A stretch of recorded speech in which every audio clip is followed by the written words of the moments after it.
5 Unspoken Rules of Power and Influence from the Book of Proverbs. There is a book that has been read by kings, studied by generals, quoted by philosophers, and whispered in the ears of leaders for thousands of years. It is not a book of spells or secret societies. It is not locked away in some restricted archive. It sits right there in plain sight, available to anyone who picks it up. And yet, most people read it and completely miss what it is actually saying about power. The Book of Proverbs is one of the most misunderstood texts in all of human history. People treat it like a collection of fortune cookies, nice little sayings you read in the morning and forget by lunch. But if you actually slow down and look at what Proverbs is teaching, what it is really teaching beneath the surface, you will find one of the most sophisticated guides to human influence, social navigation, and lasting power that has ever been written. And that is exactly what we are going to do today. We are going to go deep into the Book of Proverbs and pull out 5 unspoken rules of power and influence that most people overlook entirely. These are not the obvious ones. These are not the verses your grandmother stitched onto a pillow. These are the principles that the most influential people in history have operated by, often without even knowing they were doing it. And by the time we are done, you are going to see Proverbs in a way you have never seen it before. So let us get into it. Rule number 1. Control what you know and what you show. One of the most consistent themes running through the entire book of Proverbs is the relationship between knowledge, speech, and power. And the principle is this: the person who controls information controls the room. Proverbs 17 verse 28 says something that sounds almost humorous on the surface. It says that even a fool is counted wise when he holds his peace. Even someone with nothing intelligent to offer is considered intelligent simply by staying quiet. Think about what that means. The perception of wisdom is not always about what you know. It is often about what you choose to reveal. Now, most people operate in the exact opposite way. The moment they learn something, they want to share it. The moment they have an opinion, they want to voice it. The moment they feel uncomfortable in a silence, they rush to fill it. And in doing all of that, they give away their hand. They show every card they are holding before the game is even halfway through. People who understand power do not do this. They listen more than they speak. They ask questions more than they make declarations. They let other people fill the silence while they sit back and collect information. And because they are not constantly broadcasting everything they think and feel, the people around them never quite know what they are dealing with. That uncertainty itself is a form of power. Proverbs 10 verse 19 puts it this way: in the multitude of words, sin is not lacking, but he who restrains his lips is wise. Now people often read that as a moral instruction. Do not gossip. Do not lie. Do not speak badly about others. And yes, it means those things. But it also means something bigger. Every word you speak is a potential vulnerability. Every opinion you share is something someone can use against you. Every secret you reveal, even casually, even innocently, is information that is now out of your control. The person who understands this chooses their words with the same care that a general chooses when and where to deploy troops. Not every battle is worth fighting. Not every thought is worth expressing. And not every question deserves an immediate answer. Here is a practical way to think about this. Imagine you are in a meeting and someone says something that you know is wrong. You have 2 choices. You can immediately correct them and prove you know more. Or you can wait. You can ask a clarifying question. You can let them extend the position further, and then when the moment is right, you can gently redirect the conversation in a way that makes you look thoughtful rather than combative. The second approach is almost always more powerful. Not because you hid what you knew, but because you chose when and how to reveal it. This is the first unspoken rule of Proverbs. The wise do not hoard information out of insecurity. They manage the flow of information with intention. They know what to say, what to withhold, And above all, they know when to speak and when to simply watch. And this rule goes even deeper than conversation. It applies to your emotions too. Proverbs 29 verse 11 says that a fool gives full vent to his spirit, but a wise man quietly holds it back. When you lose your temper, you show people exactly how to push your buttons. When you celebrate too early, you signal overconfidence. When you let people see your frustration, your fear, your excitement, your insecurities, you are handing them a map to your interior. And people, consciously or not, will use that map. The most powerful people you will ever meet often seem hard to read. Not because they are cold or robotic, but because they have developed the discipline to choose what they allow to show. They can be completely lit up on the inside and perfectly composed on the outside.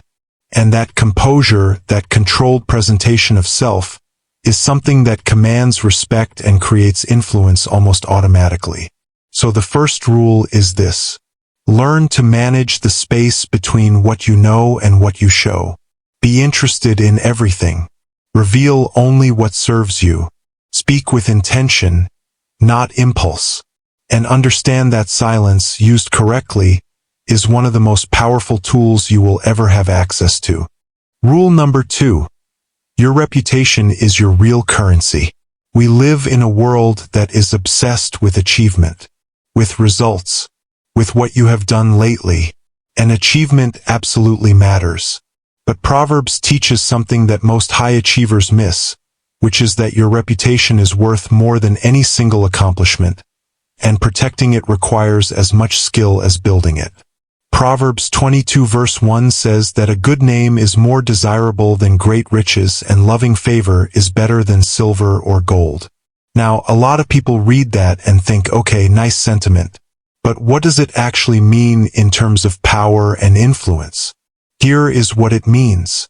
Your reputation is the story other people tell about you when you are not in the room. It is the reason someone takes your call or ignores it. It is the reason an opportunity comes to you instead of to someone else. It is the invisible asset that opens doors, builds trust, and creates leverage in ways that money often cannot. And unlike money, once your reputation is damaged, it is extraordinarily difficult to rebuild. Think about how trust actually works in relationships, in business, in communities. Trust is accumulated slowly over time through consistent behavior, and it can be destroyed in a single moment. One act of betrayal, one moment of dishonesty, one time you do not follow through on what you said, and the trust you spent years building can evaporate almost overnight. Proverbs understands this deeply. That is why it returns again and again to themes of integrity, consistency, and the danger of short-term thinking. Proverbs 11 verse 3 says that the integrity of the upright guides them, but the crookedness of the treacherous destroys them. Not might destroy them, destroys them, because deception and manipulation have a compounding cost that eventually exceeds whatever short-term benefit they provided. Here is something that most people who study power miss. The most sustainably powerful people in history were not the ones who were the cleverest manipulators. They were the ones who built such a strong reputation for trustworthiness, competence, and fairness that people came to them voluntarily. Loyalty given freely, because someone has earned it, is infinitely more valuable than compliance extracted through fear or trickery. Fear-based influence requires constant maintenance. Trust-based influence grows on its own. Now, building a reputation is not passive. You do not just behave well and wait for the world to notice. Proverbs also teaches that how you navigate your relationships, how you treat people who can do nothing for you, how you handle yourself when things go wrong, all of this is actively shaping the story people tell about you. Every interaction is a data point. Every promise you keep or break is evidence in an ongoing case that the world is building about who you are. And this is where the social dimension of reputation becomes really interesting. Proverbs 27 verse 2 says, "Let another praise you and not your own mouth, a stranger and not your own lips." This is a principle of influence that is as relevant now as it was 3,000 years ago. Self-promotion has a ceiling. There is only so far you can take it before it starts to work against you, before people start to smell the desperation or the ego behind it. But when other people sing your praises, when your reputation precedes you because others are vouching for you, that is an entirely different kind of influence. It is not just about what you say you can do. It is about what the people who have worked with you, lived with you, and experienced you have to say. This means that investing in relationships, genuinely investing, not networking in the transactional sense but actually caring about the people around you and giving value freely, is one of the most strategic things you can do for your long-term influence. Because those people become your reputation's ambassadors. They carry your name into rooms you will never be in. Proverbs 3 verses 3 to 4 puts it beautifully. It says, "Let not steadfast love and faithfulness forsake you. Bind them around your neck. Write them on the tablet of your heart. And you will find favor and good success in the sight of God and man." Favor and good success in the sight of man. That is reputation. That is the kind of standing that opens doors, that creates opportunities, that makes people want to pull you in rather than push you out. The second rule, then, is this. Treat your reputation as your most valuable long-term asset. Protect it fiercely. Build it intentionally. Understand that your behavior in small moments, in the moments when no one seems to be watching, is often what defines how people see you. And invest in the relationships that will carry your name well, because your reputation is ultimately not what you think of yourself. It is what others think of you, and that gap is managed through consistent, trustworthy, generous action over time. Rule number 3, master the art of strategic relationships. There is a proverb that most people have heard but very few have actually sat with long enough to understand. It is Proverbs 13 verse 20, and it says, "Walk with the wise and become wise, for a companion of fools suffers harm." Now, the surface reading of this is simple. Choose good friends. Hang out with smart people. Avoid bad influences. And yes, it means those things. But the deeper principle here is about something we might call relational leverage, which is the idea that the people you are close to are not just your social circle. They are your actual environment. And your environment shapes you in ways that are far more profound and far less visible than you realize. Think about it this way. Your income is often cited as being close to the average of the 5 people you spend the most time with. Your habits, your thinking patterns, your ambitions, your tolerance for risk, all of these are influenced by the people you are around regularly. This is not just motivational poster wisdom. There is deep psychological reality behind it. Humans are profoundly social creatures. We regulate our sense of what is normal, what is possible, and what is acceptable largely based on the behavior we observe around us. The Book of Proverbs understands this with startling clarity. Proverbs 22 verses 24 to 25 says, "Do not make friends with a hot-tempered person. Do not associate with one easily angered, or you may learn their ways and get yourself ensnared." Notice what it says. You may learn their ways. Not that their bad behavior will rub off on you through some vague osmosis, but that you will literally learn, internalize, and eventually replicate patterns that you are exposed to consistently. This is just how human beings are wired. So the question of who you spend your time with is not a lifestyle question. It is a strategic one, and Proverbs treats it that way. There is an entire architecture of relational wisdom in this book about how to choose advisors, how to recognize genuine friendship versus flattery, how to navigate people who do not have your best interests at heart, and how to position yourself within networks that will actually support your growth. Let us talk about advisors specifically because this is where Proverbs gets really sophisticated. Proverbs 11 verse 14 says, "Where there is no guidance, a people falls, but in an abundance of counselors there is safety." And Proverbs 15 verse 22 says, "Plans fail for lack of counsel, but with many advisors they succeed." This is not just about getting more opinions. It is about building around yourself a circle of people who will tell you the truth, who have different vantage points than you do, who have expertise you lack, and who are invested enough in the outcome to give you their real thinking rather than what they think you want to hear. Most people do the opposite. They surround themselves with people who affirm them, people who validate their decisions, people who never push back. And this feels great in the short term, feels like loyalty and support, but it is actually a kind of epistemic isolation.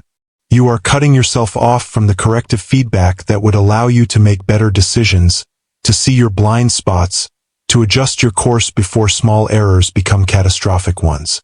The most effective leaders in history have been people who insisted on honest counsel, who created environments where disagreement was safe, who actively sought out perspectives that challenged their own. Not because they lacked confidence, but because they understood that no single mind, no matter how sharp, has access to all the relevant information or immune to all the relevant biases. Proverbs also has a great deal to say about the difference between genuine relationships and flattering ones. Proverbs 27 verse 6 says that the wounds of a friend can be trusted, but the kisses of an enemy are profuse. The person who tells you what you need to hear, even when it is uncomfortable, even when it stings a little, is more valuable to you than the person who is always agreeable, always encouraging, always telling you how great you are. Because the flatterer is managing you. They are telling you what works for them, not what is true. And if you let flattery guide your decisions, you will eventually find yourself way out on a limb that nobody was honest enough to tell you was rotten. Now here is the part about strategic relationships that people tend to get squeamish about. There is a difference between being genuinely good to people and being naive about the nature of influence. Proverbs does not teach that you should manipulate people or use relationships purely as instruments. But it absolutely teaches that relationships are not random. That who you align yourself with, who you invest in, who you choose to bring close, these are decisions that have real consequences for your trajectory. Proverbs 17 verse 17 says, "A friend loves at all times, and a brother is born for a time of adversity." The people who show up when things are hard, who are still there when you have nothing to offer, who stick around not because of what you can do for them but because of who you are, these are the people worth investing in deeply. And these are also the people who, when you need support, when you need doors opened, when you need someone to vouch for you, will be there without hesitation. The third rule, then, is this. Understand that your relationships are your actual environment, and your environment is shaping you constantly in ways you often cannot see. Choose your inner circle with real intentionality. Seek out people who are wiser, more experienced, or more skilled than you in areas where you want to grow. Build relationships that are deep enough to sustain honest conversation. And protect yourself from the slow, subtle damage of surrounding yourself with people who only tell you what you want to hear. Rule number 4. Understand the long game of patience and timing. This is the rule that separates people who have momentary influence from people who build lasting power. And it is probably the hardest one to internalize, especially in the world we live in today, where everything is instant, where the pressure to act, to respond, to produce, to be seen is absolutely relentless.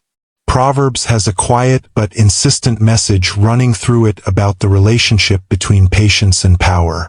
And it is this: the person who can delay gratification, who can wait for the right moment, who can endure discomfort now in exchange for something far greater later, has a fundamental advantage over everyone who cannot. Proverbs 21 verse 5 says, "The plans of the diligent lead to profit as surely as haste leads to poverty." Plans of the diligent. That word diligent carries a weight that we often miss. Diligence is not just working hard. It is working with sustained attention and care over time. It is not the sprint. It is the marathon. And Proverbs is very clear that the people who win over time are almost always the ones who thought in longer time horizons than everyone else around them. Let us think about what haste actually costs you. When you move too fast, you make decisions without enough information. You act before the situation has fully revealed itself. You show your hand before the right moment. You make commitments you cannot keep. And you burn trust and credibility in ways that take far longer to repair than whatever you gained from moving quickly. Now contrast that with patience as a strategic posture. Patience does not mean passivity. It does not mean waiting around hoping things work out.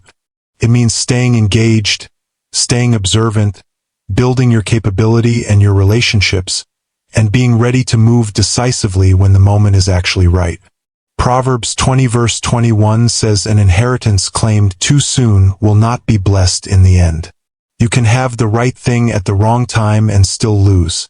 Timing is not everything, but it is far more than most people account for. Proverbs 24 verse 27 gives a beautifully practical illustration of this. It says, "Put your outdoor work in order and get your fields ready. After that, build your house." In other words, establish the foundation before you build on top of it. Get the infrastructure right before you expand. Do not jump to the visible, prestigious, exciting work before the invisible, unglamorous, essential work is done. Because if you skip the foundation, everything you build on top of it is at risk. Think about how often people violate this principle. They want the title before they have developed the skills. They want the partnership before they have built the product. They want the audience before they have developed the message.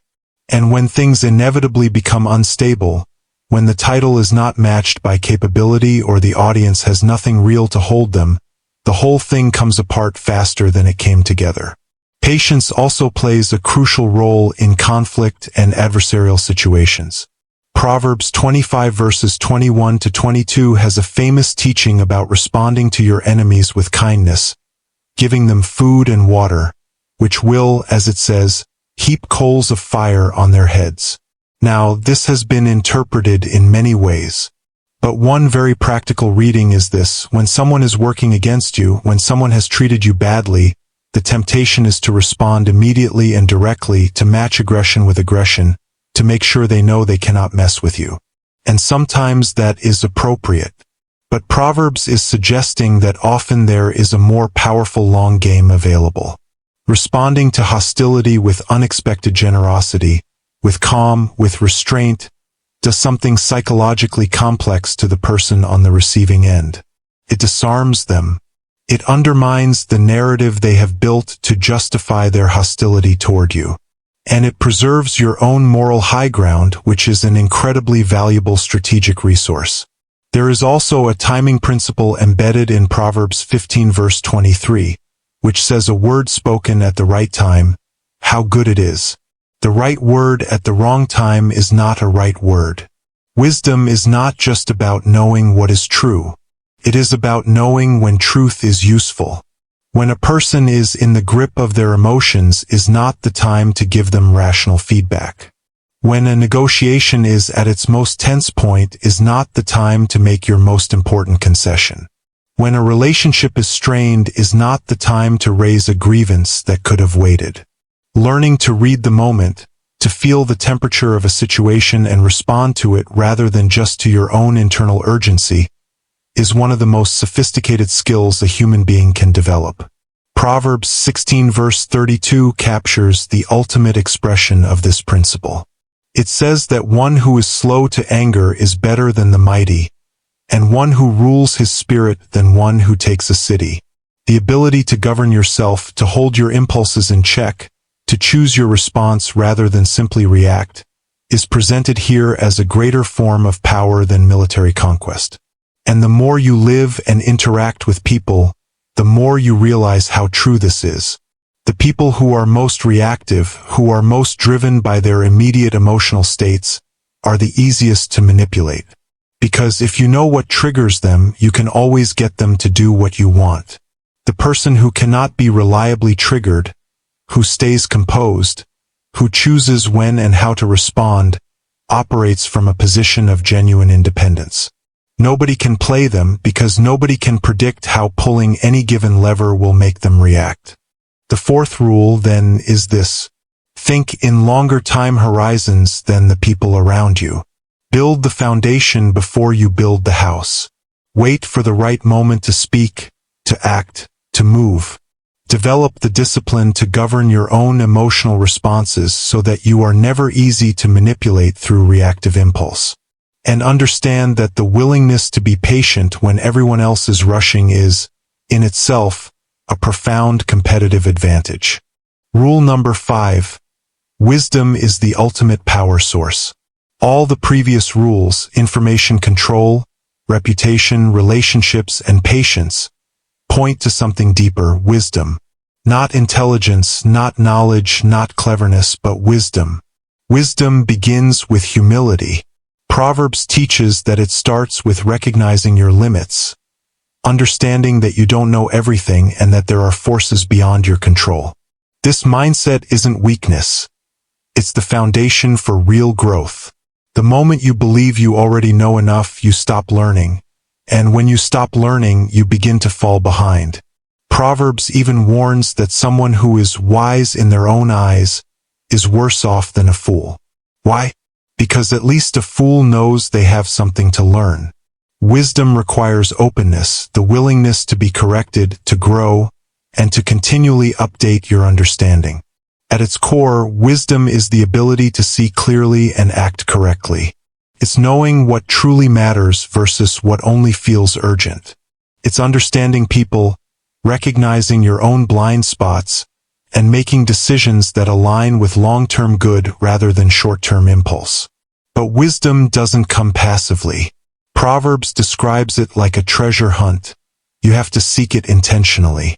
That means asking questions, reflecting on your experiences, learning from others, and staying curious even when it's uncomfortable. The wisest people never stop being students. There's also a powerful cycle to wisdom. The more you learn, the wiser you become, and the wiser you become, the more capable you are of learning. But that cycle only starts when you're humble enough to receive instruction. Wisdom is not meant to be hoarded. It is meant to be shared. True influence comes from using your understanding to help others, to build, to contribute. That kind of impact outlives you because wisdom passed on continues to grow. This leads to a deeper truth about power. The most valuable kind is not force, manipulation, or control. Real, lasting influence comes from becoming genuinely valuable, from understanding people, building trust, and creating things that endure. Proverbs says wisdom is more valuable than silver or gold. Why? Because it multiplies everything else. Without wisdom, wealth, skill, or power can become destructive. But with wisdom, everything you have becomes more effective and meaningful. So the 5th rule is simple but demanding. Make wisdom your central pursuit. Stay humble. Keep learning. Reflect deeply. Understand people, systems, and yourself. And use what you gain not just for personal success, but to contribute to others. Bringing it all together. These 5 rules are not separate. They form a complete system for living with real influence. Control what you reveal, self-mastery. Protect your reputation, long-term trust. Choose your relationships wisely, environment shapes you. Practice patience, think long-term. Pursue wisdom, foundation for everything. Together, they describe a person who isn't chasing quick wins or surface-level power, but building something real, something that lasts and compounds over time. The message of Proverbs is timeless because human nature hasn't changed. The same struggles, impulsiveness, pride, short-term thinking, still define people today. And the solution is still the same: choose wisdom daily. Not perfection, just consistent decisions. Wisdom over impulse. Depth over surface. Long-term over short-term. Real influence over empty appearances. That's the invitation. And if you take it seriously, even imperfectly, it won't just change your results. It will change the kind of person you become. And that is the real goal.